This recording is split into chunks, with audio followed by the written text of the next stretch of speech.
یہ عربوں کے پاس چھوڑ دیا گیا. اس وقت جو بادشاہ ہیں شاہ حسین اردن کے، ان کے دادا سب سے بڑے غدار وہی تھے، لہذا ان کو اس علاقے کی بادشاہت دے دی گئی. اس کے بعد نجد سے ایک تحریک اٹھی ہے، وہ سعودی جو خاندان ہے وہ نجد سے اٹھا. نجد میں اس وقت کچھ بھی نہیں تھا، وہ تو صرف ریت کے تودے تھے اور کچھ بھی نہیں، لہذا ادھر کسی استعماری قوت کو دیکھنے کی ضرورت ہی نہیں تھی. وہ تو بعد میں تیل برآمد ہوا اور اس کی حیثیت ہو گئی، اور یہ امارات کا علاقہ جو ہے اس کی دنیا میں اب گویا کہ یوں سمجھیے کہ جو سب سے زیادہ اہم علاقے ہو سکتے ہیں روئے ارضی کے نقشے پر، ان میں سے ایک وہ ہو گیا. لیکن یہ اس وقت کی بات میں کر رہا ہوں، کوئی حیثیت نہیں تھی، لہذا اس کو چھوڑ دیا گیا. یہ ہے تاریخی پس منظر، یہ لکیریں جو کھینچی گئی ہیں. یہ ایک ملت اسلامیہ کو جو قومیتوں میں تقسیم کیا گیا، پھر نعرے لگوائے گئے المصر للمصریین الشام للشامیین. اب شامی ایک علیحدہ قوم ہو چکے ہیں، مصری ایک علیحدہ قوم ہو چکے ہیں، عراقی ایک علیحدہ قوم ہو چکے ہیں. یہ ساری تقسیمیں استعمار کی پیدا کرنا ہے، اس کا کوئی تعلق اسلام کے ساتھ نہیں. اب ضرورت تو اس بات کی تھی کہ استعمار کے پنجے جب یہاں سے کچھ ہٹے، دوسری جنگ عظیم کے بعد ایک دور آیا، امریکہ ابھرا ہے دنیا کی عالمی سطح پر سیاست میں. اس کے ہاں کچھ آزادی کے تصورات تھے، اس نے بھی سپورٹ کیا. برطانیہ کمزور ہو چکا تھا، وہ اتنے بڑے علاقے کو اب ہولڈ نہیں کر سکتا تھا. ہندوستان بھی آزاد ہوا، پھر یہ کہ اور دوسرے علاقوں سے بھی اس کو پسپائی اختیار کرنی پڑی. استعمار کے پنجے جس طرح بھی ہوئے، ان کے سینوں سے، عربوں کے سینوں سے جو ہے گویا کہ وہ ہٹے.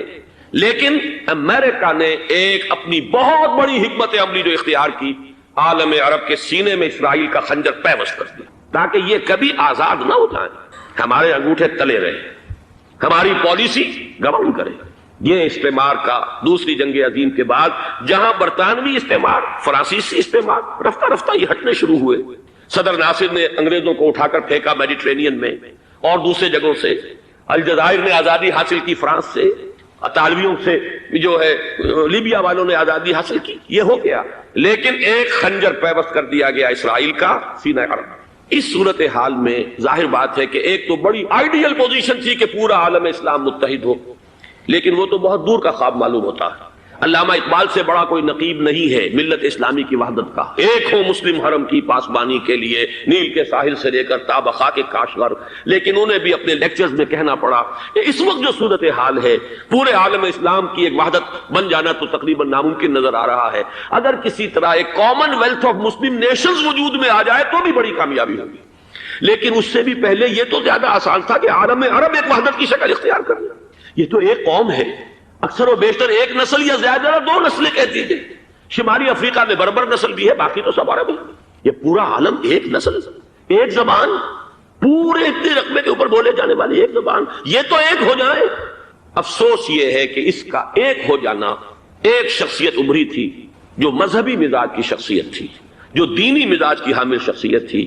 اگر اس کی قیادت میں عالم عرب متحد ہو جاتا تو واقعتاً ایک بہت بڑا جو ہے مرحلہ وہ طے ہو جاتا پوری عالمی ملت اسلامیہ کی ایک وحدت اختیار کرنے کا. وہ شخصیت تھی شاہ فیصل شہید کی. اور اس لفظ کے ساتھ ہی آپ کے ذہن میں آ گیا ہوگا کیوں انہیں شہید کر دیا گیا، کس نے کیا کرایا، کہاں سے تعلیم حاصل کر کے آیا تھا وہ جس نے شہید کیا شاہ فیصل شہید کو. اس کی گردن پر کون سوار تھی، وہ یہودی لڑکی کے جس کے فوٹو بھی شائع ہوئے، ایک گردن پر اٹھائے کھڑا ہوا شہزادہ اپنی ایک یہودی دوست کو، لڑکی کو.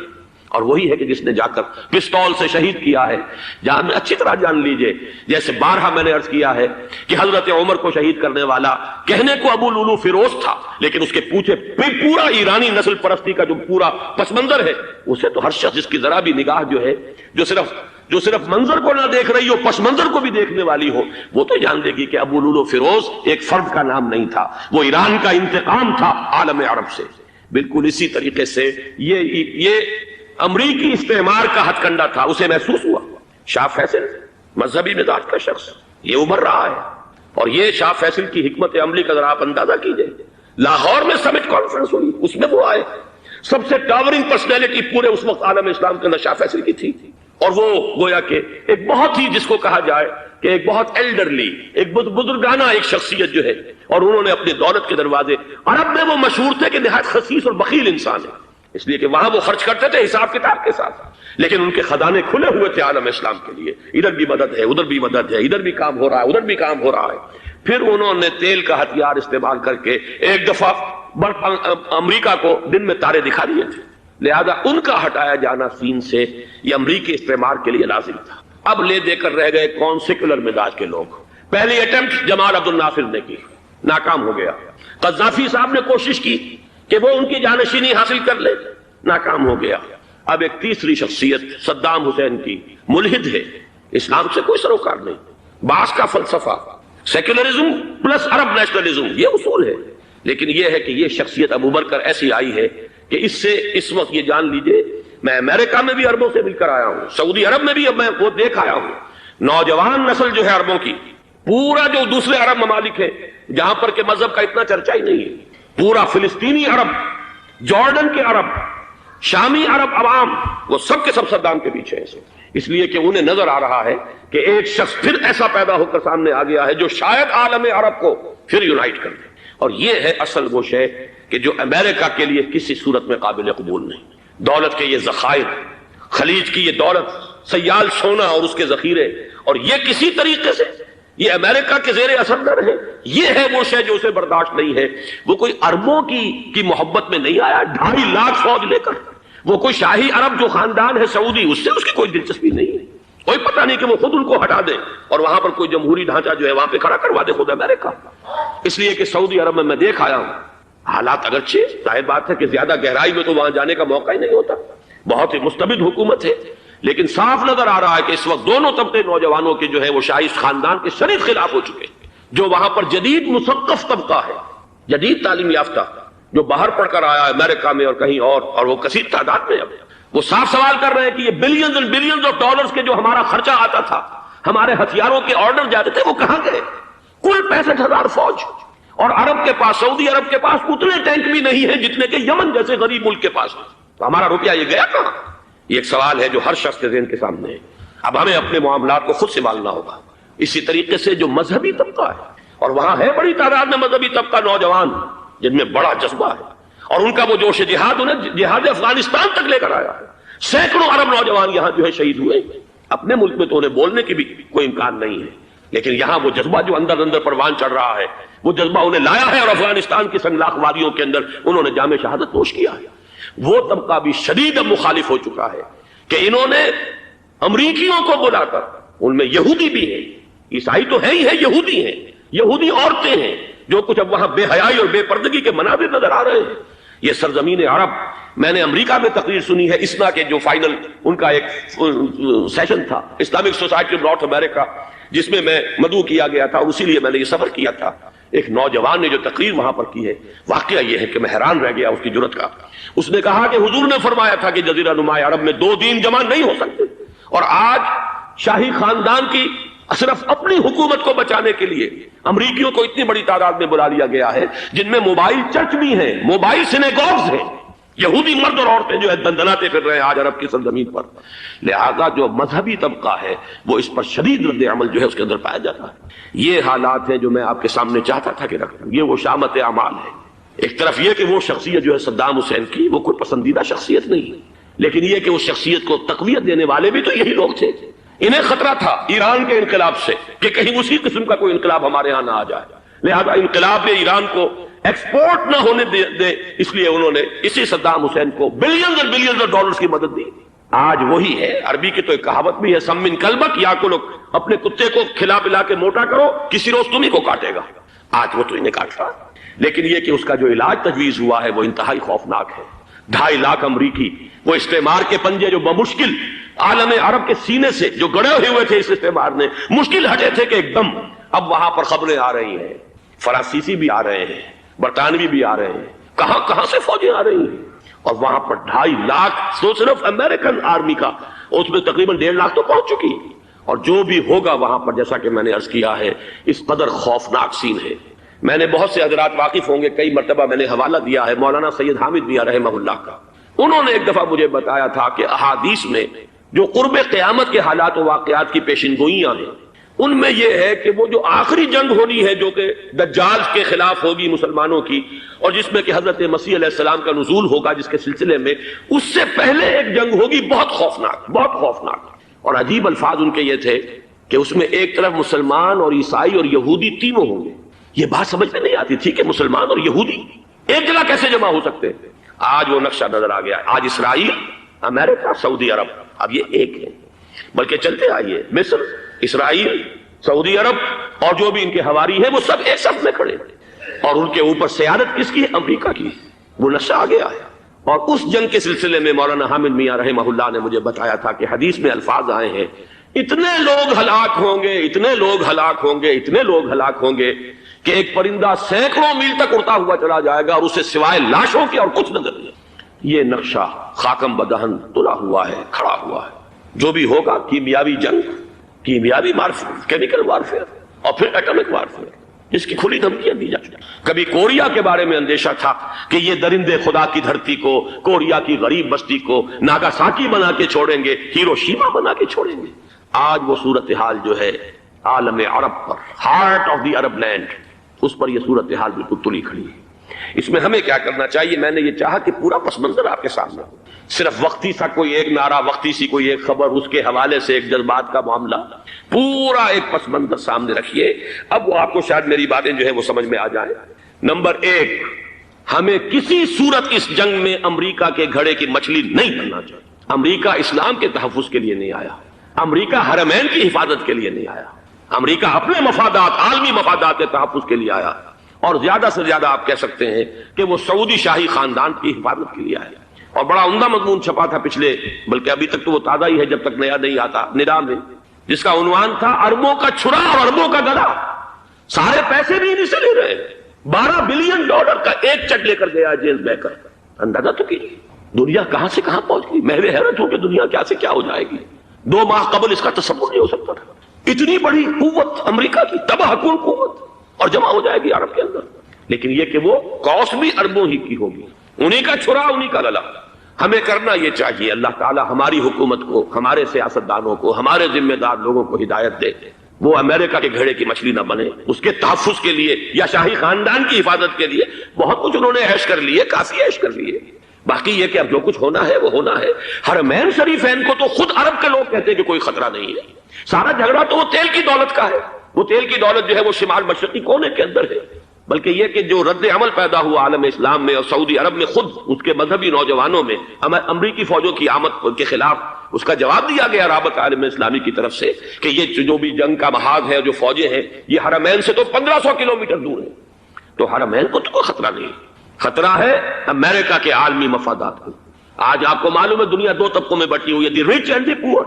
یہ جو اقوام ہیں، جو 6-7 قومیں شمار ہوتی ہیں دنیا کی دولت مند قومیں، ان کے لیے خطرہ ہے کہ یہ اگر ہم ان کا جو سب سے بڑا ذریعہ ہے اس کا صنعت کا، یہ تیل، اگر اس کو کچھ ہو گیا تو ان کی سب کی اکانومی جو ہے وہ دم دھڑام سے زمین پر آ جائے گا. وہ بھی برابر ہو کر آ جائیں گے دنیا کے دوسرے ملکوں کے. یہ اس کی حفاظت کے لیے آئے. ہمارے نوجوان کو آج میں سوچتا ہوں کاش کہ ہمیں معلوم ہو، ہمیں وہ تاریخ دہرانی نہیں چاہیے کہ ہم نے پہلی جنگ عظیم میں انگریزوں کے استعمار کے پنجے گڑوانے کے لیے اپنی جانیں دیں. پنجاب کا نوجوان، پنجاب کا مسلمان سپاہی بھی جا کر ایلن بی کو قبضہ دلوانے کے اندر اور بغداد پر قبضہ کرانے میں اس کے تعاون کیا، اس کی مدد کی. کیا آج بھی وہی تاریخ اپنے آپ کو دہرائے گی؟ آج ہمارا فوجی جائے گا وہاں پر امریکہ کے تحفظ کے لیے، اس کے مفادات کے تحفظ کے لیے. پہلی بات یہ کہ یہ ہرگز نہیں ہونا چاہیے. ہونا کیا چاہیے؟ پہلی کوشش یہ ہو کہ یہ بین الاسلامی معاملہ بنے، مسلمان امت آئے، امریکی فوجیں جائیں، فرانسیسی جائیں، برطانوی جائیں. ہاں اس صورت میں کہتا ہوں پاکستان کا ایک ایک بچہ وہاں جائے اور اپنی جان قربان کر دے، اس لیے کہ یہ قرآن کا حکم ہے.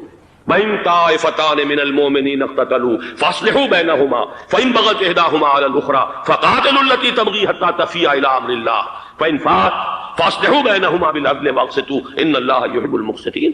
امت مسلمہ کو حکم دیا گیا ہے اگر مسلمانوں کے 2 گروہ لڑ پڑے تو تم صلح کراؤ، اور اگر ایک فریق زیادتی پر تلا رہے، اڑا رہے، تو اب سب مل کر اس سے جنگ کرو یہاں تک کہ اسے اللہ کے حکم کے آگے جھکا دو. پھر اگر وہ اللہ کا حکم مان لے، صلح پر آ جائے، تو پھر عدل و قسط کے ساتھ ان کے درمیان صلح کرا دو. یہ ہمیں حکم ہے، مسلمانوں کو حکم ہے. لیکن یہ کہ یہ امریکی آ رہے ہیں اور امریکی استعمار اور امریکی مفادات، اور اس کے لیے جو ہے پاکستان کا مسلمان سپاہی بھی جائے، میرے نزدیک کی کسی صورت میں صحیح نہیں. مطالبہ بھی ہو رہا ہے. آج ہی غالباً ایک انٹرویو آیا ہے، شاہ حسین کے بھائی جو ہے حسن بن طلال، انہوں نے بھی یہی کہا ہے کہ اس کو مسلمانوں کو آپس میں اس معاملے کو طے کرنا چاہیے، اس قضیے کو امریکی فوجوں کو یہاں سے فوراً واپس جانا چاہیے. اور یہی بات میں یقیناً تائید کروں گا، تحسین کروں گا. یہی موقف ایران کا ہے. ایران عراق کے خلاف جو یو این او کے سینکشنز ہیں، کہتا ہے ہم اس کی پابندی کریں گے، لیکن امریکہ کو یہاں سے نکلنا چاہیے. یہ مسلمانوں کا اپنا معاملہ ہے، وہ آپس میں طے کریں. پاکستان کو بھی یہی موقف اختیار کرنا چاہیے پوری قوت کے ساتھ. اس میں کوئی بھی اگر کمزوری ہو رہی ہے تو در حقیقت یہ گویا کہ ہم امریکی استعمار کے ہاتھ میں اس کا آلہ کار بن کر، کھلونا بن کر استعمال ہو رہے ہیں، جو کہ ہمیں کسی صورت میں نہیں کرنا چاہیے. اگر یہ بھی ناکافی ہو تو دوسرا ایک اور مسئلے کا حل موجود ہے اس سے براڈر سطح پر، کہ غیر جانبدار ممالک اگر کوئی ہے ان کو بھی اس قضیے کے اندر شامل کیا جائے.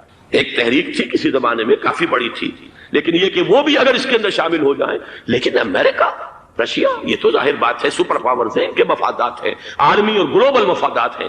لہذا اول تو یہ ہونا چاہیے کہ بین الاسلامی معاملہ بنا کر، اس صورت میں جیسا کہ میں نے عرض کیا ہماری پوری فوج بھی جائے اللہ پر توکل کر کے. پاکستان کا محافظ اللہ ہوگا. اگر اللہ کے ایک حکم کے اوپر عمل کرتے ہوئے مسلمان یہاں سے جائیں اور جا کر وہاں پر جو ہے اپنی جانیں دینے کو تیار ہو جائیں. لیکن اگر یہ اس میں بھی کافی نہ ہو تو جو بھی غیر جانبدار ممالک ہیں ان کو بھی اس معاملے کے اندر شریک کیا جا سکتا ہے. بدرجہ آخر اگر پاکستانی فوج جائے وہ صرف حرمین شریفین کے گرد و نواح میں ان کو ڈپلوائے کیا جانا چاہیے. اگر خدا نہ خواستہ وہاں پر کوئی آنچ آنے کی شکل پیدا ہو جائے تو اس کی، اے ارض پاک تیری حرمت پہ کٹ مرے ہم، اس کے لیے مسلمانوں کو تیار رہنا چاہیے. اس لیے کہ بہرحال جہاں تک ارض پاک کی حرمت کا تعلق ہے وہ ہمارے ایمان کا جز ہے. باقی برطانوی مفادات، امریکی مفادات، صنعتی ممالک کے مفادات یا کسی شاہی خاندان کے مفادات، یہ شاہی خاندان یہ تو گرتی ہوئی دیواریں ہیں، جانا ہے آج نہیں تو کل. لیکن یہ کہ اصل معاملہ ہے امت کا، اصل معاملہ ہے امت مسلمہ کا، اصل معاملہ ہے حرمین شریفین کا. لہذا ان دونوں چیزوں کو لازماً گڈمڈ نہ کریں. آپ حضرات کے علم میں ہے کہ اس سے پہلے ایران کی طرف سے بار بار مطالبہ ہوا کہ حرمین کو بین الاسلامی کنٹرول میں دے دیا جائے اور سعودی عرب کا اس کے اوپر سے جو انتظامی عمل دخل ختم کر دیا جائے. میں نے کبھی تائید نہیں کی، اس لیے نہیں کی کہ میرا مشاہدہ ہے، میں گیا ہوں بارہا، سعودی عرب کی حکومت نے چاہے خود بھی بڑے بڑے محل بنائے ہیں لیکن حرمین کی خدمت کے اندر بھی کوئی کمی نہیں کی. اس پر انہوں نے اربوں ڈالر اس پر بھی خرچ کیا ہے. اس کے اوپر انہوں نے اس حج کے انتظامات پر پوری حکومت جو ہے وہ اپنے آپ کو لگائے رکھتی ہے. لہذا اس اعتبار سے کوئی کمی کی بات نہیں وہاں پر آئی کہ جس کے لیے ضرورت ہو کہ ان کا عمل دخل وہاں سے ختم کیا جائے. لیکن یہ صورتحال اب جو پیدا ہو گئی ہے یہ بالکل مختلف ہے، اسے اس کے کانٹیکسٹ کے اندر دیکھا جانا چاہیے اور اسی کے حوالے سے میں نے چند رائے آپ کے سامنے رکھی. اب آئیے پاکستان کی طرف جو ہمارا اصل مسئلہ ہے، اس کے تو ہم سب سے بڑے ذمہ دار ہیں. اس کی بھلائی ہے تو، برائی ہے تو، اس میں خیر آتا ہے تو وہ بھی ہماری کوشش اس کے لیے ضروری ہے، اور کوئی شر پیدا ہوتا ہے تو اس کی ذمہ داری بھی ہم پر آئے گی. اس کے ضمن میں چند باتیں عرض کر رہا ہوں. شدید ترین خطرہ ہے جیسا کہ میں عرض کر چکا ہوں کہ بھارت حملہ کرے گا. مجھے تو تقریباً یہ رائٹنگ آن دی وال کے مانند ایک فیصلہ نظر آ رہا ہے، بلکہ آج میں کسی سے کہہ رہا تھا کہ اگر اب نہیں تو پھر کبھی بھارت حملہ نہیں کر سکتا. اس کے لیے سچویشن بالکل رائٹ ہے. 2 مرتبہ ایکسرسائز کر چکا ہے وہ، خاص ٹارگٹ بنا کر حیدرآباد کو، اور اس کے پیش نظر ہے سندھ میں جو بھی خلفشار ہے اسے اس کے علم میں ہے، جو بھی تصادم ہے. اب بھی اگرچہ اس وقت کی جو ہماری اندرونی سیاست ہے یہ اس کا کرشمہ سامنے آیا ہے کہ جی ایم سید صاحب کو ایگزونریٹ کیا جا رہا ہے، ان کو محب وطن کا خطاب دوبارہ دیا جا رہا ہے. وہ شخص جس نے اسلام کے خلاف انتہائی زہریلی باتیں کی ہیں، وہ شخص جس کی کتاب اب پاکستان ٹوٹ جانا چاہیے، وہ لاکھوں کی تعداد میں ہندوستان سے چھپ کر آئی ہے، یہاں تقسیم ہوئی ہے، آج اسے سند دی جا رہی ہے. یہ ہے ہماری اندرونی سیاست کے کرشمے. میں اس پر تفصیل سے نہیں جانا چاہتا، لیکن اس شخص کی دیکھیے، وہ جو علامہ اقبال کا شعر ہے کہ بتکرے میں برہمن کی پختہ زناری بھی دیکھ، دیکھ کعبے میں شکست رشتہ تسبیح شیخ، اور بتکدے میں برہمن کی پختہ زناری بھی دیکھ. کہ نظر یہ آ رہا ہے کہ اس نے رہا ہوتے پہلا بیان یہ دیا ہے کہ ہماری پہلی ترجیح یہ ہے کہ پاکستان ٹوٹ جائے اور ہندوستان کے ساتھ ہم ایک انڈیپینڈنٹ اسٹیٹ کی حیثیت سے کنفیڈریشن قائم کریں. سندھو دیش confederation with India independent of Pakistan. پھر دوسری ترجیح بھی ہے، تیسری آخری ترجیح یہ ہے کہ پاکستان کو 5 ریاستوں میں تقسیم کر دیا جائے اور ایک لوز کانفیڈریشن ہو، بس اس کے سوا کچھ نہیں. 5ویں بھی وہ اردو والوں کے لیے نہیں، مہاجرین کے لیے نہیں، ان کے لیے تو ان کے پاس کچھ نہیں ہے. 5ویں بھی پنجاب میں سے کاٹ کر سرائیکی صوبہ بنایا جائے اور سندھ میں تو بہرحال اردو بولنے والوں کو سندھی بن کر رہنا ہوگا. یہ اس شخص کا رہائی کے بعد بھی بیان ہے جسے آپ سند دے رہے ہیں کہ وہ محب وطن ہے اور وہ غدار نہیں ہے، وہ پاکستان کا مخالف نہیں ہے. بہرحال یہ حالات جو ہے انتہائی خوفناک ہیں. ہمارے آج کشمیر میں جو صورتحال ہے ہندوستان کے لیے انتہائی تشویشناک ہے. جو بدنامی اس کو مل سکتی تھی مل چکی ہے. اور یہ آپ نے دیکھ لیا وہ امریکہ بہادر جو 1.5-2 لاکھ آدمی لے کر پہنچ گیا سعودی عرب میں، اس نے انگلی تک نہیں اٹھائی ہے کہ کشمیر میں بھارت کیا کر رہا ہے. یہ ہے ان کی ڈبل سٹینڈرڈز، یہ ہے ان کی بے ایمانیاں کہ بھارت جو کچھ کر رہا ہے وہاں آج اگر ظلم ہو رہا ہے کویت میں عراقیوں کے ذریعے، پورے ورلڈ ٹیلی ویژن پر، CNN پر، فلاں پر اور اخبارات میں، آج بھی ایک لمبا مضمون میں نے اخبار میں پڑھا ہے، لیکن یہ ہے کہ کشمیر میں کیا ہو رہا ہے کہیں تذکرہ نہیں ہو رہا۔ یہ ہے دنیا کے اندر دیانت اور امانت اور شرافت کا حال، اور بین الاقوامی سیاست جو ہے اس کے ڈبل سٹینڈرڈز۔ لہذا جو بدنامی بھارت کو آ سکتی تھی وہ آ چکی ہے۔ ہندوستان سے ایک نوجوان مسلمان صحافی دہلی سے آئے تھے، نئی دنیا ایک پرچہ نکلتا ہے، اس کے طرف سے وہ دورہ کر کے گئے ہیں، مجھ سے بھی لاہور میں ملے تھے، تقریباً 1 مہینہ 1.5 مہینہ ہوا۔ ان کے الفاظ سن کر میں کانپ گیا تھا۔ انہوں نے کہا تھا کہ بھارت کی حکومت اس کے اوپر تلی ہوئی ہے کہ چاہے ایک اور آخری کشمیری کو بھی ہلاک کرنا پڑے، وہ کشمیر کے اندر کبھی بھی کوئی معاملہ جو ہے کشمیر کی آزادی یا کشمیر کو پاکستان کے لیے جانے کے لیے تیار نہیں ہے۔ کیا بگڑے گا اس کا؟ آپ سمجھیے کہ اگر 80-90 کروڑ قوم کی ایک قوم ہے، 1 کروڑ آدمی ختم کر، ان کا دل تو جو ہے اس پہ دکھے گا نہیں۔ حال ہمارا یہ ہے کہ ہم تو کوئی چیلنج بھی نہیں کر سکے، ہم تو اپنی صفائی دیتے رہے کہ نہیں ہمارا کوئی ہاتھ نہیں ہے، ہم نے کچھ نہیں کیا ہے، ہمارا کوئی اس کے اندر عمل دخل نہیں ہے، بس یہی ہماری ڈپلومیسی کا شاہکار رہا ہے۔ یہ حال ہے پاکستان کا۔ لہذا بھارت کا وہ معاملہ جو ہے، میں نے جیسا کہ آپ کے سامنے مختلف فیکٹرز گنوا دیے تھے، اندرونی اس کی سیاست، اندرونی خلفشات، وہ تو اب آ کر رہے گا۔ اللہ یہ کہ اللہ تعالیٰ کے قبضہ قدرت میں ہر شے ہے، وہ ٹال دے تو ٹال دے۔ مجھے اقبال کا وہ شعر یاد آ رہا ہے، تقدیر تو مبرم نظر آتی ہے لیکن پیرانے کلیسا کی دعا ہے کہ یہ ٹل جائے۔ ہم دعا کریں کہ یہ ٹل جائے وقت، لیکن یہ ہے کہ تقدیر مبرم نظر آ رہی ہے۔ اس حالت میں ہمیں کیا کرنا چاہیے؟ نمبر 1 یہ کہ سب سے اہم شے ہے قومی یکجہتی، اور قومی یکجہتی کے اعتبار سے انتہائی خوفناک مرحلہ آ رہا ہے انتخابات کا۔ انتخابات میں تو کچھ نہ کچھ فساد، کچھ نہ کچھ دنگا، کچھ نہ کچھ ہنگامہ، ایک دوسرے کے خلاف کیچڑ، ایک دوسرے کے خلاف الزامات، بوچھاڑ، یہ تو بڑھتے ہیں۔ بھارت میں بھی قتل و غارت گری ہو جاتی ہے کچھ نہ کچھ۔ لہذا یہاں پر بھی پیر پگاڑا صاحب جو ہمیشہ سے کہتے چلے آ رہے ہیں فیملی پلاننگ، آج پھر ان کا جملہ آ گیا ہے کہ شاید اس انتخابات میں فیملی پلاننگ کے ذریعے سے کوئی بہت بڑا کام ہو جائے۔ پہلی بات تو یہ ہے کہ میں نے اب تک یہ کہا ہے کہ انتخاب کسی صورت میں پوسٹ پون نہیں ہونے چاہیے۔ اب بھی میں یہ کہتا ہوں کہ اگر تو انتخابات کا بدل صرف ایک ہے اور وہ مارشل لا ہے، تو پھر مارشل لا سے تو بہتر ہے کہ وہ انتخابات ہوں چاہے اس میں کوئی خلفشار بھی ہو، اس لیے کہ مارشل لا کا مطلب جو ہے وہ تو سندھ کے اندر ایک ناگزیر دھماکہ ہو جائے گا، تباہ کن، خوفناک، اور پھر بھارت کو کچھ کرنے کی ضرورت نہیں ہوگی، کیا کرایا اسے سارا معاملہ سندھ کے اندر سے مل جائے گا۔ مارشل لا ہرگز نہیں ہونا چاہیے۔ وہ بات جو سن 80 میں نے 18 اگست 1980 کو کہی تھی ضیاء الحق مرحوم سے، آج پھر اسی بات کی میں تکرار کر رہا ہوں، اعادہ کر رہا ہوں، مارشل لا پاکستان کے لیے سوسائڈل ہے۔ لیکن ایک آلٹرنیٹ سامنے آیا ہے۔ ایک تو پشاور ہائی کورٹ کا ورڈکٹ آ گیا، اور یہ کہ کچھ اور لوگوں کی طرف سے بھی باتیں آئی ہیں۔ 1-2 دن ہوئے ہیں، جنگ میں 2 اہم سرخیاں تھیں، اور وہ بڑے اونچے حلقہ جو ہمارا فوج کا اونچا حلقہ ہے اس کی طرف سے، اگرچہ نام کسی کا نہیں تھا۔ ایک تو یہ کہ مارشاء اللہ یہاں کسی صورت نہیں لگے گا، دوسرے یہ کہ کوئی قومی حکومت کی تشکیل جو ہے اگر کسی طرح ہو سکتی ہو تو وہ اس وقت کا حل ہے، اور وہ اسی شکل میں ممکن ہے۔ اگر تو الیکشن آپ پوسٹ پون کرتے ہیں اور اسمبلیاں پرانی بحال نہیں کرتے، تو پھر تو اس کا مطلب یہ کہ ہمارا کانسٹیٹیوشن ایبروگیٹ ہو گیا، اور اس کا آلٹرنیٹ سوائے ایک مارشل لا کے اور کوئی نہیں۔ لیکن اگر صدر اسحاق صاحب ہمت کر لیں، ملک کے حالات کو دیکھ کر، جو اس وقت صورتحال ہے، جو خطرات ہیں بارڈر پر، ان کو دیکھتے ہوئے یا تو یہ کہ عدالتوں کے ذریعے سے اسمبلیاں بحال ہو جائیں، اس میں حکومت زیادہ رکاوٹ نہ ڈالے، یا یہ کہ خود صدر اسحاق صاحب واپس لے سکتے ہو قدم تو واپس لے لیں، لیکن یہ کہ تمام پارٹی سے یہ پہلے عہد لے لیا جائے کہ وہ ایک قومی حکومت کی تشکیل کریں گے۔ یہ وہ بات ہے، آپ کو یاد ہوگا مرزا اسلم بیگ صاحب، انہوں نے بالکل شروع میں سن 88 کے الیکشن کے بعد کہا تھا کہ نیشنل گورنمنٹ فارم کی جانی چاہیے۔ اس وقت تو کسی نے دھیان نہیں دیا، پیپلز پارٹی بڑے نشے میں تھی، اس کو خاص طور پر سندھ میں جس طرح کا واک اوور ملا تھا، اس کا ایک نشہ تھا اس کے دماغ پر، اس لیے وہ سوچنے پر تیار نہیں ہوئی۔ لیکن یہ کہ وہ جو ایک فارسی میں کہا جاتا ہے کہ ہرچہ دانا کنت نادا لیک بعد از خرابی بسیار، لیکن عزازیل نامی ایک جن تھا جو ایک تو جن ہونے کی نسبت سے فرشتوں سے کچھ نہ کچھ مماثلت تھی، قرب تھا، دوسرے یہ علم میں، زہد میں، عبادت میں اتنا اونچا تھا کہ یہ ملائکہ ہی کے صف میں شامل تھا۔ اس نے علم بغاوت بلند کر دیا جب حکم دیا گیا کہ سجدہ کرو آدم کو۔ اب یہ دیکھیے کس قدر یہ اہم مضمون ہے، اور آپ سوچ رہے ہیں یہ باتیں آج پہلی مرتبہ ہمیں اس طرح سنائی جا رہی ہیں، یہ باتیں تو علم میں آتی نہیں۔ وجہ کیا ہے؟ آپ کو دلچسپی نہیں ان چیزوں سے۔ جدید تہذیب نے ان چیزوں کی اہمیت کو زیرو کر دیا۔ قرآن میں اہمیت کا کیا عالم ہے؟ 7 جگہ یہ مضمون قرآن میں آیا کہ فرشتوں کو ہم نے حکم دیا سجدہ کرو آدم کو، سب نے سجدہ کیا۔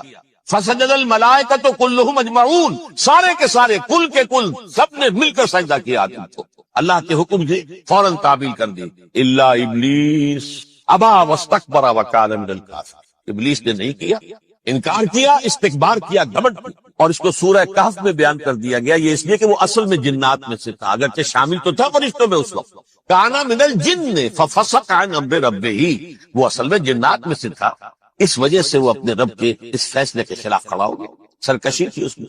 یہ معاملہ اتنا اہم ہے، اب آپ سمجھیے کہ 7 مرتبہ سورہ بقرہ، سورہ اعراف، سورہ حجر، سورہ بنی اسرائیل، سورہ کہف، سورہ طٰہٰ، سورہ صاد، 6 مکی صورتوں میں ذکر ہے یہ، اور 1 مدنی صورت سورہ بقرہ۔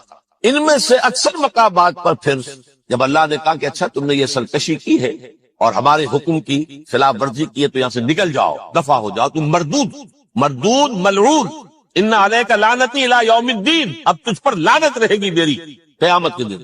اس نے کہا اچھا پروردگار پھر مجھے ذرا مہلت دے دے، رب فانظرنی الی یوم یبعثون، قیامت تک میری زندگی طویل کر دے، فذهب فإنک من المنظرین، کہہ دیا اچھا جاؤ، تمہاری یہ درخواست بھی ہم نے قبول کی۔ انہوں نے کہا پروردگار اب میں اس آدم کو بھی گمراہ کر کے چھوڑوں گا اور آدم کی نسل کو تباہ کر کے، انتہائی شدید چیلنج کے انداز میں یہ قرآن مجید میں 4-5 مرتبہ میں نے صرف 2 جگہ سے آپ کو اس وقت کوٹ کر کے سنایا تھا۔ سورہ اعراف میں اللہ تعالیٰ فرماتے ہیں قالا، اس پر ابلیس نے کہا فبما اغویتنی، تو اے رب جو تو نے مجھے گمراہ کیا ہے، مجھے ذلیل کر دیا، مجھ پر فوقیت دے دی، اس کو انا خیر منہ، میں اس سے بہتر ہوں، خلقتنی من نار وخلقتہ من طین، بنایا تو نے مجھے آگ سے اور اس کو بنایا مٹی سے، پھر مجھ سے مطالبہ کہ میں سجدہ کروں اور میں نے سجدہ نہیں کیا تو تو نے مجھے ملعون قرار دے دیا۔ قال فبما اغویتنی لاقعدن لهم صراطک المستقیم، اب میں یہ نسل آدم کے لیے اس کو برباد کرنے کے لیے تیری سیدھی راہ کے اوپر گھات میں بیٹھوں گا، سیدھے راستے پر چلنے نہیں دوں گا۔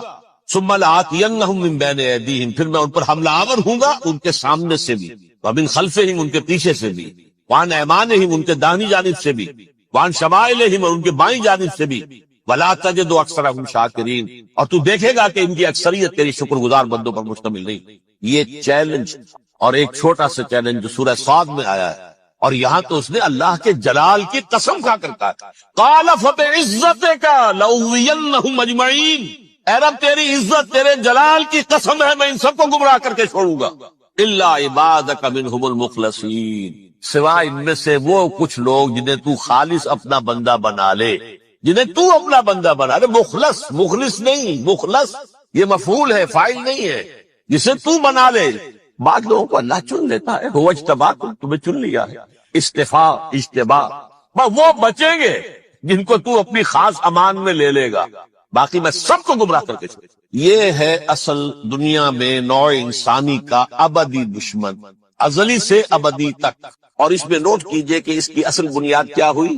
2 لفظ، تکبر اور حسد۔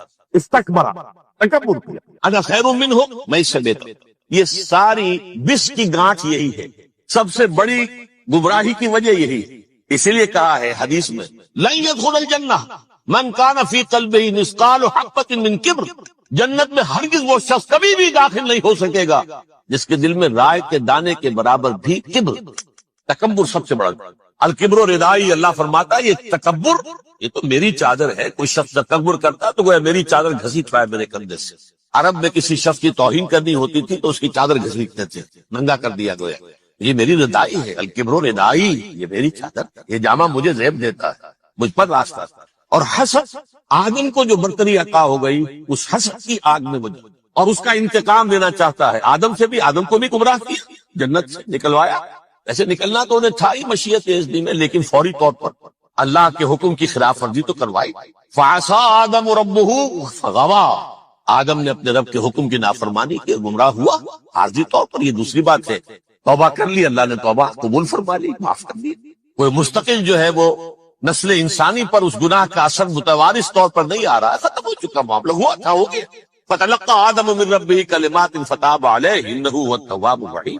اور توبہ کی شان یہ ہے جب وہ قبول ہو جائے اللہ کی جناب میں، کیا تائب من الذنب کمن لا ذنب لہ، گناہ سے توبہ کرنے والا ایسے ہوتا ہے جیسے اس نے کبھی گناہ کیا ہی نہیں۔ لیکن بہرحال وہ گناہ کرنے میں کامیاب ہو گیا، حضرت آدم اور حوا کو اور نوع انسانی کی عظیم اکثریت عظیم اکثریت اس کے داؤ میں آئی ہوئی ہے نہیں. کتنے ہیں وہ عباد اللہ المخلصین الا عبادک منہم المخلصین جو واقعتاً خالصتاً اللہ کے بندے بن گئے، جنہیں اللہ نے اپنا بنا لیا، اپنا قرار دے دیا. اب اس کے ساتھ نوٹ کیجئے اس ابلیس کے ساتھ ایک فوج بھی ہے جسے قرآن مجید میں کہا گیا ہے یہ اس کی پارٹی حزب الشیطان، یہ اکیلا نہیں ہے. ایک تو وہ عزازیل ہے، اس کی طویل ترین عمر اللہ نے دے دی، وہ تو قیامت تک رہے گا. باقی بھی جنات جو ہے ان کی نسل میں سے یا اس کی نوع میں سے اس کی نسل میں سے جنات کی عمریں انسانوں کی عمروں سے زیادہ، بہت زیادہ، لیکن پھر بھی اتنی نہیں ہے. یہ خاص ہے اس کا معاملہ کہ اس نے کہا تھا رب انظرنی الی یوم یبعثون، مجھے دے دے مہلت اس وقت تک تاکہ میں ثابت کر کے دکھا دوں کہ جسے تو نے یہ خلافت دی ہے یہ اس کا اہل نہیں ہے. Let me prove this point ولا تجد اکثرهم شاکرین، تو ان کی اکثریت کو شکر گزار نہیں پائے گا. وہ ابلیس جو ہے وہ ریکروٹ کرتا ہے اپنے فوجی، اول تو خود جنات جو اس کے نمبر 1 لشکری. قرآن مجید میں اس کا اشارہ دیا گیا ہے انہ یراکم هو وقبیلہ من حیث لا ترونہم. دیکھو لوگو، اے انسانوں، وہ ابلیس لعین عزازیل اور جو اس کے قبیلے کے لوگ ہیں، جنات ہیں، وہ تمہیں وہاں سے دیکھتے ہیں، تاکتے ہیں اور حملہ کرتے ہیں جہاں سے تم انہیں نہیں دیکھتے. وہ غیر مرئی ہیں، انویزیبل ہے، تمہیں نظر نہیں آتے. ویزیبل دشمن کا وار تو روک لو گے، انویزیبل کا کیسے روکو گے؟ انہو یراکم ہوا وقبیلہ، اکیلا ہی نہیں ہے وہ تو تمہیں تاکتا ہے، تم پر حملہ کرتا ہے، گھات میں لگ کر جو ہے تمہارے اوپر حملہ کرتا ہے، وہ بھی اور اس کے ساتھ اس کے قبیلے کے لوگ جنات بھی، من حیث لا ترونہم، جہاں سے کہ تم انہیں نہیں دیکھتے. لیکن اس کے علاوہ وہ انسانوں میں سے بھی ریکروٹ، رنگ روٹ، وہ جو ہے ان کو اپنے پاس رکھتا ہے فوج کے اندر. جس کی سب سے بڑی مثال کیا ہے؟ سورہ مجادلہ میں اللہ تعالیٰ نے منافق، حالانکہ وہ کون تھے؟ بظاہر حضور کا کلمہ پڑھنے والے، حضور کے پیچھے نماز پڑھنے والے، اسلام کا دعویٰ کرنے والے، ان کو اللہ فرماتا ہے اولئک حزب الشیطان الا ان حزب الشیطان هم الخاسرون. یہ شیطان کی پارٹی کے لوگ. وہاں مقابلے میں آیا ہے اولئک حزب اللہ الا ان حزب اللہ هم المفلحون. یہ دو پارٹیاں ہیں، حزب اللہ اللہ کی پارٹی جو اس کے مخلص بندے ہیں وہ اللہ کی پارٹی، اور جو شیطان کے مرید بن گئے اس کے ہاتھ پر بیعت کر لی، لہذا وہ اس شیطان کی پارٹی کے لوگ ہیں، چاہے وہ انسان ہو چاہے جن ہو. تو انسانوں میں سے بھی اس کے حزب میں، اس کی پارٹی میں اس کے ایجنٹ ہیں، اور بلکہ بہت سے تو ایسے ہیں کہ جو جنات کے بھی کان کتر دیں، ان کو بھی شیطنت سکھا دیں، پڑھا دیں. لیکن اب ایک بات سمجھیے، ایک دنیا میں نسل اور قوم بھی ایسی ہے جو ایک خاص وقت سے بحیثیت مجموعی من حیث القوم ابلیس کی ایجنٹ بن گئی. وہ کون ہے؟ وہ یہودی. یہ یہودی قوم جو ہے، اس میں ایک تو کچھ یہ کہ ان کی فطرت کے اندر یہ تھا کہ ہم ہیں اصل انسان، باقی انسان جو ہے وہ انسان نما حیوان، ان کی کوئی حیثیت ہی نہیں. ہم ہیں اصل انسان، نحن ابناء اللہ واحباؤ. یہ جنٹائلز، یہ گوئمز، غیر یہودی، یہ تو حیوانات ہیں. اب جیسے کہ انسانوں کو حق ہے کہ حیوانوں کو ایکسپلائٹ کرے، استعمال کرے. گھوڑے کو آپ تانگے میں باندھتے ہیں کہ نہیں؟ اس کی پسینے کی اور محنت کی کمائی ہے جو کھاتا ہے تانگا چلانے والے. البتہ یہ ضرور ہے کہ چونکہ اگلے روز پھر جوتنا ہے تو کچھ نہ کچھ تو اسے بھی کھلائے گا نا، اپنی کمائی میں سے کچھ دانے کھلائے گا، کچھ اور گھاس دے گا. یا بیل کو جوتنا ہے ہل میں تو کچھ نہ کچھ اس کو دے گا ہوگا کھانے، لیکن پھر اسے استعمال کرے. تو ان کا مستقل قول یہ ہے کہ اصل انسان ہم ہیں، باقی پوری نوع انسانی ہمارے لیے حیوانوں کے درجے میں. ہم چاہیں جس طرح انہیں استعمال کریں، ایکسپلائٹ کریں، دھوکہ دیں، جیسے چاہیں لوٹیں، کھسوٹیں، سب کچھ کریں، بدہضی کریں، ان سے سود لیں، سب کریں، جو بھی ممکن طریقہ ہو. یہ ہمارے لیے ہم ڈومینیٹ کریں گے، اور یہ در حقیقت ہمارے اعلی کار. ایک تو اس اعتبار سے یہود بقیہ پوری نوع انسانی کے دشمن بن گئے. قرآن مجید کی وہ آیت بھی میں نے آپ کو سنائی، وقالوا لیس علینا فی الامیین سبیل. یہ امیین کہتے تھے نا ان کو، جو غیر یہودی ہیں، کیونکہ ان کے پاس کتاب تھی، تورات تھی، اور کتاب نہیں تھی کسی کے پاس. لہذا یہ صحیح انپڑھ ہے، پاگل ہے، جاہل ہے، امی ہے. ہم ہیں صاحب کتاب، ہمارے پاس شریعت، ہمارے پاس کتاب. یہ لوگ انپڑھ ہیں، جاہل. لیس علینا فی الامیین سبیل. ان امیین کو ہم لوٹیں، کھسوٹیں، دھوکہ دیں، فریب سے جو کریں، چوری کریں، ڈاکہ ڈالیں، جیب کے قطرے، جس طرح بھی کریں ہمارے لیے جائز ہے. ہمارے اوپر کوئی گرفت نہیں ہوگی. اللہ تعالیٰ ہم سے یہ نہیں پوچھے گا تم نے جھوٹ کیوں بولا تھا اس کے ساتھ، تم نے وعدہ خلافی کیوں کی تھی اس کے ساتھ، تم نے کیوں دھوکہ دیا تھا اس کو.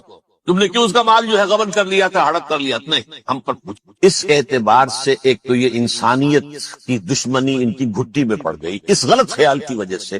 ہم تو بخشے بخشائے ہیں، we are the chosen people of the lord, ہمیں تو اللہ اگر جہنم میں داخل بھی کرے گا تو صرف چند دن، لن تمسنا النار الا ایام معدودات، باقی اصل میں تو ہم تو اللہ کے پسندیدہ، نحن ابناء اللہ واحباؤہ، اس کے بیٹوں کے مانند ہیں، بڑے چہیتے ہیں، لاڈلے ہیں۔ یہ باقی دنیا، باقی انسان ہماری چراہ گاہ ہے، جیسے چاہے چرے، جس طرح چاہے ہڑپ کر دیں۔ یہ تو ان کا پہلے سے مستقل معاملہ تھا، لیکن اس کے بعد ان کی تاریخ میں ایک دور وہ آیا جب حضرت مسیح علیہ السلام ان میں مبعوث کیے گئے۔ یہ 1400 سالہ تاریخ کا کلائمیکس ہے یہود کی۔ جب کتاب انہیں دی گئی تھی تورات حضرت موسیٰ کے ذریعے، وہ 1400 قبل مسیح کا واقعہ ہے۔ اس وقت سے لے کر اللہ کا وہ فضل ان پر ہوا، وہ فضل ان پر ہوا کہ کوئی ایک لمحہ ایسا نہیں آیا 1400 برس میں کہ ان کے ہاں کوئی نہ کوئی نبی موجود۔ یہ تار ٹوٹا ہی نہیں، 2 سے شروع ہوا، موسیٰ ہارون علیہ السلام، اور 1400 برس کے بعد پھر آخری 2 ہیں، عیسیٰ اور یحییٰ علیہ السلام، یوں سمجھ لیجئے، اور اس کے درمیان یہ تار ہے، اور اس تار میں کوئی ایک لمحہ ایسا نہیں آیا کہ کوئی نبی موجود۔ اس میں اتار چڑھاؤ بہت سے آئے، اس کا وہ میرا موضوع نہیں ہے۔ اس وقت قبل مسیح کی تاریخ جو ہے وہ میرا موضوع نہیں ہے۔ قرآن مجید میں سورہ بنی اسرائیل کے پہلے رکوع میں اس کا تذکرہ موجود۔ وَقَضَيْنَا إِلَىٰ بَنِي إِسْرَائِيلَ فِي الْكِتَابِ لَتُفْسِدُنَّ فِي الْأَرْضِ مَرَّتَيْنِ وَلَتَعْلُنَّ عُلُوًّا كَبِيرًا۔ 2 مرتبہ ان پر عذاب کے کوڑے برسے، پہلے اشوریوں کے ذریعے سے جو شامی تھے، سیرینز اشوری کہلاتے تھے، پھر بابلیوں کے ذریعے سے یعنی عراقیوں کے ذریعے سے، بیبیلونیا نام تھا عراق کا پہلے، ان پر بہت بڑی بڑی تباہیاں آئیں، اللہ تعالیٰ کی طرف سے عذاب آئے۔ اس کے بعد پھر دوسرے دور میں دوسرا اقتدار کا دور آیا، خربستیاں بڑھ گئیں، تو پہلے گریکس کے ذریعے سے، یونانیوں کے ذریعے سے، اور پھر رومیوں کے ذریعے سے پسوایا۔ یہ دور گزر چکے تھے ان پر، 2 عروج کے دور اور 2 زوال کے دور۔ میری چھوٹی سی کتاب ہے تنظیم اسلامی کا تاریخی پس منظر، شاید 6-7 روپے کی ہوگی، اس کو آپ دیکھیں گے تو اس میں اس کا پورا نقشہ آپ کو مل جائے۔ ویسے تو یہ کہ میری جو ذرا بڑی کتاب ہے سابقہ اور موجودہ مسلمان امتوں کا ماضی، حال اور مستقبل، اس میں میں نے ان معاملات کو بڑی تفصیل سے بحث۔ بہرحال یہ جو دور تھا ان کا 1400 سالہ، وہ اونچ نیچ سے ہوتا ہوا جب آیا ہے حضرت مسیح کی بعثت پر، تو ان کی شرارت کی انتہا یہ ہو گئی کہ اللہ تعالیٰ نے مسیح کو رسول بنا کر بھیجا، رسولاً الی بنی اسرائیل۔ حضرت موسیٰ اور حضرت عیسیٰ کے درمیان رسول کوئی نہیں ہے، سب نبی ہے۔ حضرت موسیٰ رسول تھے اور حضرت عیسیٰ رسول، درمیان میں داؤد ہو، سلیمان ہو، یشعیاہ ہو، زکریا ہو، یہ سب نبی ہے۔ یحییٰ نبی ہے، رسول نہیں ہے، لہذا وہ شہید کر دیے گئے۔ رسول شہید نہیں ہو سکتا، قتل نہیں ہو سکتا۔ لیکن عیسیٰ اور موسیٰ کے درمیان 1400 برس ان کے جو ہیں، اس کا کلائمیکس ہے حضرت مسیح علیہ السلام کی بعثت، اور حضرت مسیح علیہ السلام کو جسے اللہ نے اپنی روح قرار دیا، روح منہ، کلمتہ القاہا الی مریم، اللہ کا کلمہ، عظیم ترین معجزات۔ انہوں نے کیا کہا؟ یہ ولد الزنا ہے، حرام زادہ ہے، معاذ اللہ، نقل کفر نباش، یہ جادوگر ہے، یہ مرتد ہے، یہ واجب القتل۔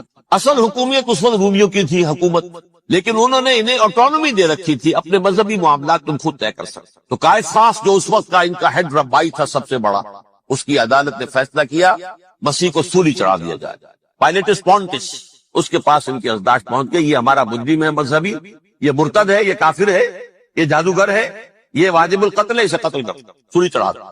خیر وہ لمبی بات ہو جائے گی، اس نے تو اپنے ہاتھ دھوئے کہ صاحب ہمارے پاس کوئی جرم نہیں ہے اس کے خلاف، تم کہتے تو ٹھیک ہے سولی چڑھا دیتے۔ یہ دوسری بات ہے کہ اللہ نے حضرت مسیح کو اٹھا لیا آسمان پر، ان کی جگہ وہ شخص سولی چڑھا جس نے غداری کر کے گرفتار کروایا تھا، جوڈاس اسکریوت، اس کی شکل اللہ نے بدل دی حضرت مسیح کی سی، اور حضرت مسیح کو فرشتے اٹھا کے اوپر لے گئے، وہ زندہ آسمان پر اٹھا لیے گئے۔ اور یہ ساری تفاصیل نہ قرآن میں ہے نہ حدیث میں ہے، یہ انجیل میں ہے، لیکن انجیل کون سی؟ برنباس کی، gospel of the lord according to saint Barnabas. یہ حواریین مسیح میں سے تھے، لیکن عیسائی ان کو تسلیم نہیں کرتے، ان کی بائبل کو صحیح نہیں مانتے، کینونیکل نہیں مانتے۔ 100 انجیلیں تھیں، 104 تھیں، جن میں سے 4 چنی ہیں انہوں نے، یہ بتی اور جان اور مرکس مارکس، یہ ہے، تو یہ 4 انجیلیں ہیں، انہوں نے تسلیم کیے کہ یہ کینونیکلز ہیں، یہ تو ہیں حقیقی، باقی جو ہے 100 اس کو وہ تسلیم دی۔ ان میں سے ایک ہے یہ برنباس، اس میں یہ تفصیل ہے کہ اللہ تعالیٰ نے اس شخص کی، جیوڈاس کی، یہودا جیوڈاس اس کو انگریزی میں کہتے ہیں، اس کی شکل بدل دی حضرت مسیح کی سی، وہ گرفتار ہوا، وہ سولی چڑھا، وہ غدار تھا، غداری کی سزا اسے ملنی تھی، وہ مل گئی۔ حضرت مسیح کو فرشتے 4 اٹھ رہے ہیں، جس کوٹڑی میں حضرت مسیح مقیم تھے، ایک باغ کے اندر روپوش تھے، اس کی چھت پھٹی ہے، 4 فرشتے آئے ہیں، حضرت مسیح کو اٹھا کر لے گئے ہیں، چھت برابر ہو گئی ہے، اس کے بعد وہ شخص پکڑا گیا۔ بہرحال حضرت مسیح کو اللہ نے اٹھا لیا، لیکن وہ دن ہے کہ اس قوم کو اب مغضوب علیہم قرار دے دیا۔ نوٹ کر دیجئے، اصل میں تو ہونا یہ چاہیے تھا کہ رسول کی جان کے درپے جب کوئی